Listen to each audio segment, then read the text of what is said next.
Salam alaikum, chers internautes. Aujourd'hui, votre chaîne Industrial Excellent va vous présenter une formation de base à propos du 5S et son utilité dans un milieu industriel ou dans un milieu bureautique.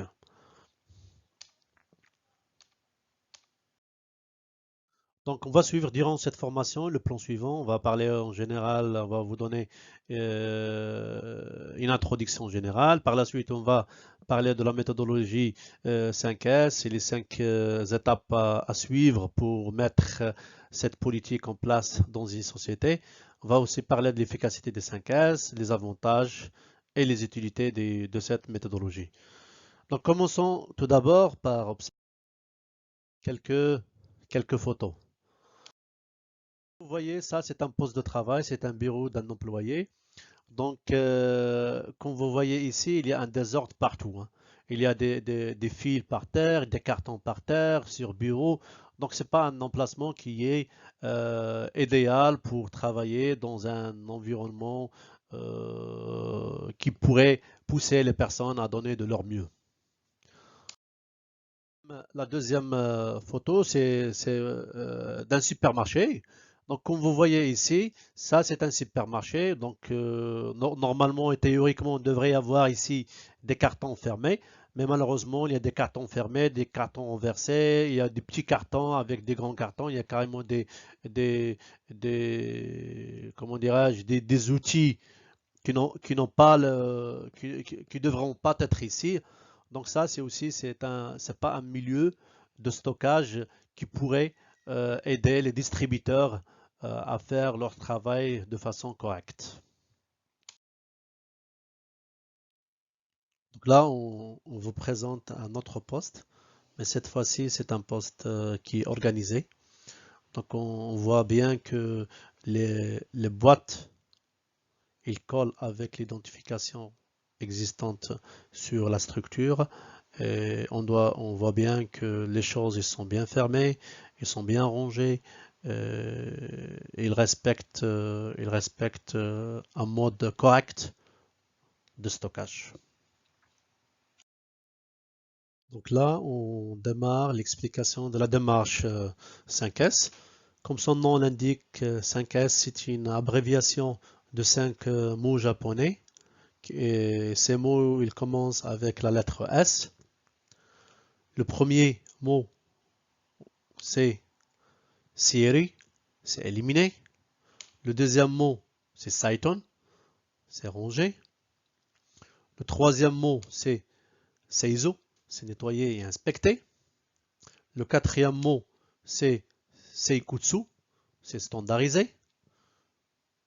Le cinquième mot, c'est Shitsuku, c'est respecter, faire respecter ce standard pour progresser. Donc, pour scier, éliminer, donc la règle d'or, elle est aussi simple. C'est sur le poste de travail, on doit trier ce qui est utile et ce qui n'est pas utile. On doit garder que ce qui est utile sur le poste de travail. Donc, lorsqu'on démarre le chantier 5S, donc on doit observer le poste de travail. On doit euh, séparer les choses qui sont utiles pour le poste de travail et les choses qui ne sont pas utiles, il faut en débarrasser ou il faut les mettre dans une zone comme ça, ils pourraient être utilisés par d'autres postes de travail si l'on en a besoin. Aussi simple, comme je disais, c'est séparer ce qui est utile et ce qui est inutile.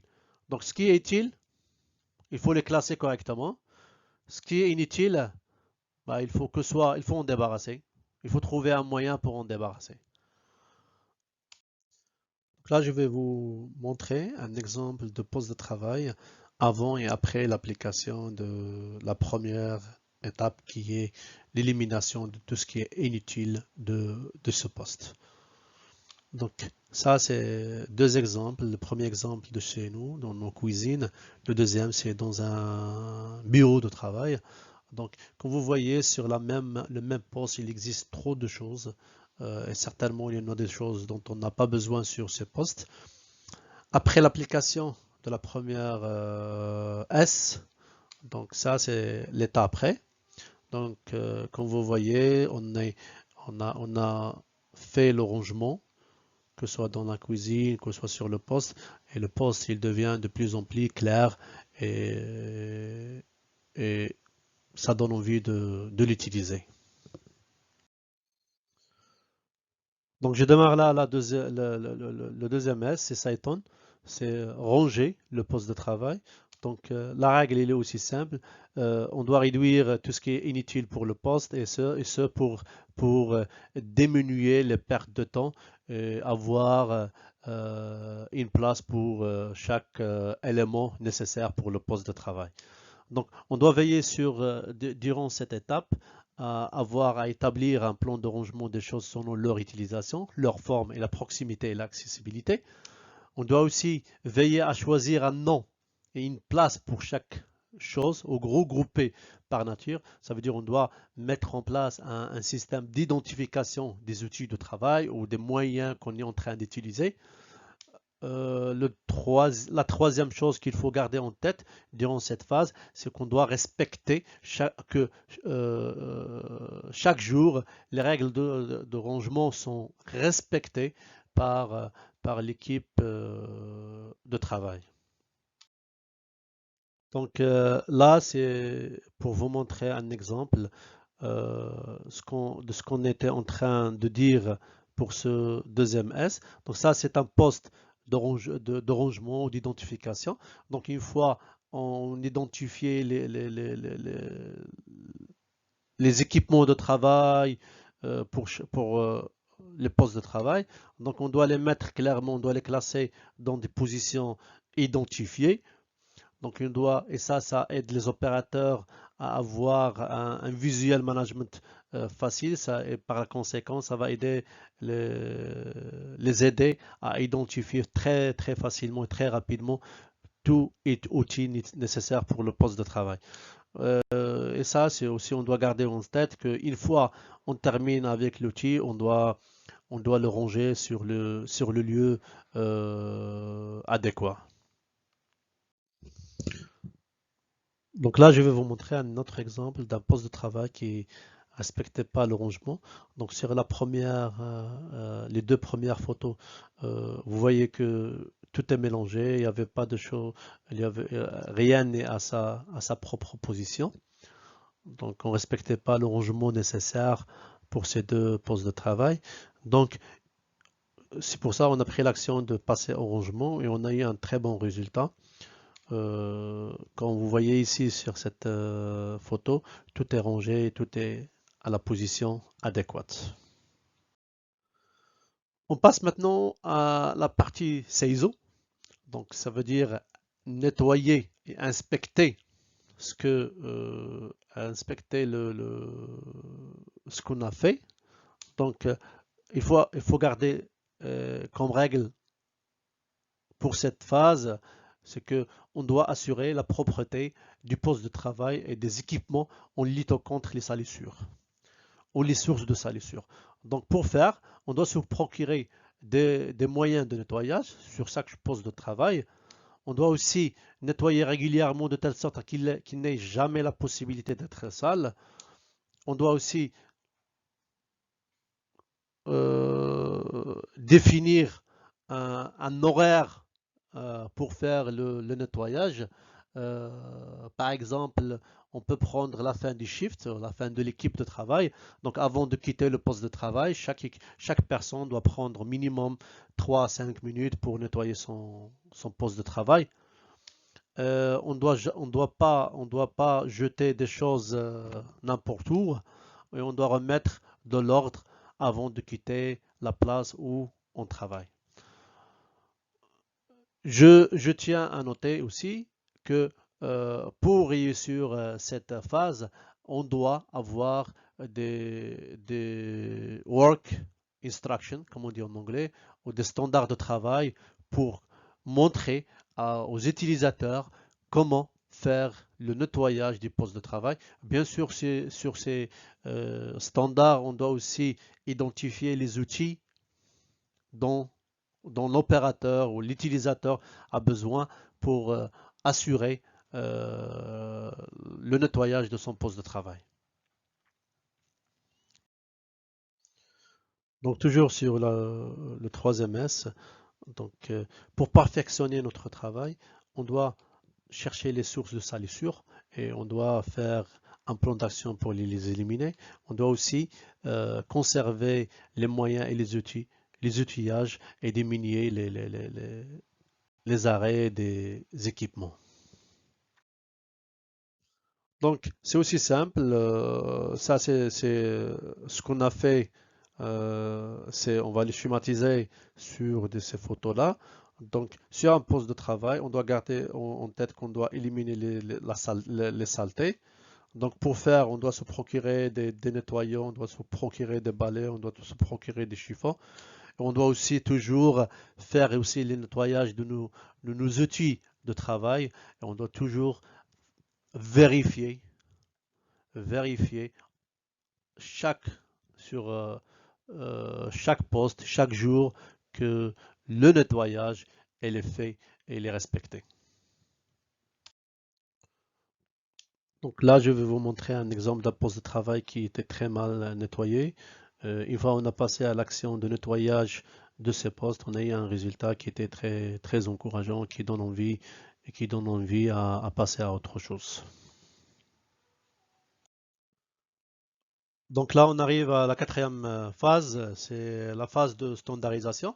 Donc sur cette phase, on doit garder en tête qu'on doit standardiser ce que nous avons complété jusqu'à cet instant. Ça veut dire on doit définir les règles à suivre pour maintenir les trois premiers S. Et on doit aussi mettre en place un plan de nettoyage. Par exemple, on doit afficher le standard des postes de travail. On doit faire tout ce qu'il faut pour maintenir la situation. Donc ces photos qu'on va voir maintenant vont illustrer en général ce qu'on devrait mettre en place. On doit assigner les responsabilités pour chaque poste de travail. Chaque personne, on doit définir les tâches qu'il doit compléter durant la journée pour que le poste reste en bon état. On doit aussi avoir un plan de travail euh, euh, qui contient aussi les tâches en relation avec les trois premiers S. Donc ça doit être quelque chose qu'on gère au quotidien et non pas occasionnel. Donc je passe là vers le dernier S, c'est le respect des standards et faire respecter les standards pour progresser vers de nouveaux standards. Donc, pour faire ça, on doit fixer pour but le maintien de bonnes habitudes en soutenant et en encourageant les collaborateurs à adhérer et à respecter les règles qu'on a mis en place. Donc, et ça doit être via la formation, via l'engagement de la direction et l'engagement du management pour faire avancer les choses. Ça doit être aussi via un suivi régulier ou rigoureux euh, de la situation et en cas où il y aura des dérives, il faut mettre les actions nécessaires pour se coller aux standards une autre fois. Donc, comme je disais, il devrait y avoir un engagement des managers différents à tous les niveaux. Il devrait y avoir une partie en formation qui parle de la mise en place et le maintien des 5S. Et ça doit être fait, ça doit être partie de le plan d'intégration pour chaque nouveau employé. Il faut aussi que tout ce que nous avons mis en place doit être reflété sur des procédures et par la suite reflété sur notre système de management. Il faut que, en fin de compte, chacun de nous, chacun de l'équipe de travail se sent responsable du respect des 5S. Donc, concernant les avantages du 5S, on va citer deux avantages. Le premier avantage, c'est vivre mieux. Donc, en appliquant et en mettant en place un poste qui respecte les 5S, ça veut dire qu'on est en train de mettre les conditions nécessaires pour le poste de travail et par conséquent, on va obtenir un poste qui est propre et on va éliminer les risques d'accident. En transformant aussi le poste de travail, donc il y aura un impact positif sur l'état d'esprit des utilisateurs de ces postes de travail car ils vont être beaucoup plus ergonomiques et comme ça l'opérateur il se sentira beaucoup plus à l'aise en travaillant sur son poste de travail. Donc ici, un autre avantage de la mise en place de la démarche 5S, c'est on va produire dans des conditions mieux. Donc on aura un poste sur lequel les outils de travail sont très bien identifiés et par conséquent les pertes de temps pour chercher les outils ils seront très très minimes. On aura aussi un avantage concernant le nombre de pannes et le mode de réaction sur ces pannes. On aura aussi la possibilité de mettre en lumière le dysfonctionnement des postes de travail et on va aussi faire apprendre aux gens les bonnes manières pour mieux produire. Là, je vais vous montrer un exemple de poste de travail qui respecte les 5S. Donc, euh, on a préparé pour ce poste de travail un standard qui contient la photo de référence et aussi il contient la désignation des éléments de ce poste de travail. Pour faire respecter ce poste de travail, l'organisation doit mettre une checklist qui devrait être utilisée que ce soit pour l'opérateur ou pour le chef hiérarchique au quotidien afin de vérifier qu'on est en ligne par rapport au standard. Et en cas où il y aura des déviations, il devrait y avoir des actions correctives pour se coller encore une fois à la norme. Là, je suis vers la fin de la présentation. J'espère que vous avez apprécié notre présentation d'aujourd'hui. J'espère que vous allez partager notre présentation et que vous allez continuer à nous soutenir en cliquant sur like et en partageant notre présentation avec vos collègues. Je tiens à vous dire que nous allons mettre en ligne de nouvelles formations pour suivre nos formations en première. Merci de vous abonner sur notre chaîne et comme ça, vous allez recevoir des notifications de ces formations. Merci et à la prochaine, Inch'Allah.